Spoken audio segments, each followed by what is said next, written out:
Hey guys, this is Matt Core from ctrl+paint.com, and today's video is time for a little bit of tough love, and the subject is going to be writing.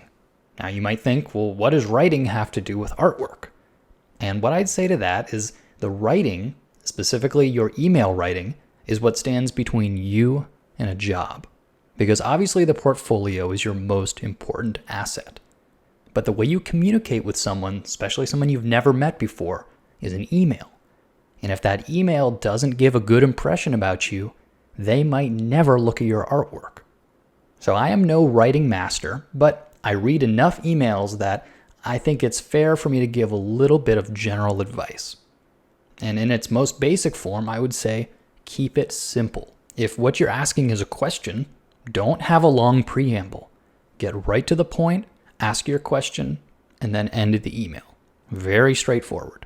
This gives a better chance that it'll actually get read and that you'll get the response you're looking for. Because you can think of it like a painting. If you have tons of clutter in your painting, you'll have a hard time defining the focal point. But if you really want that focal point to stand out, you would simplify elsewhere. This is the principles of design. Well, you can apply this exact same idea to writing.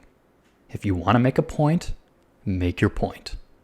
It's tempting to be really conversational in your email, but that really works better with spoken language. Emails are best when kept brief.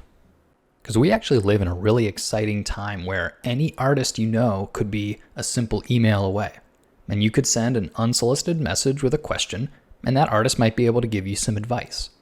Now, as a rule of thumb, artists probably don't have time to give you a portfolio review. That's just too time-consuming.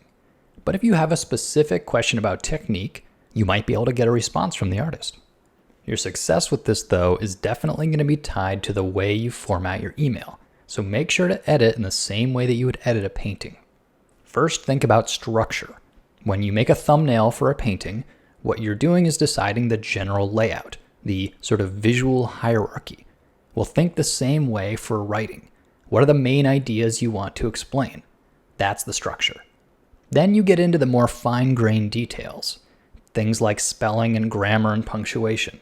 This stuff matters. So once you've got the structure all worked out, go through with a fine-tooth comb and make sure all these little details are in place. You know, honestly, it's not out of the question to read it out loud. If you're in a room by yourself, who cares? At the end of the day, we are all artists, but at the same time, we're communicators. And if you don't edit your writing, it's kind of like showing up to a job interview wearing your pajamas.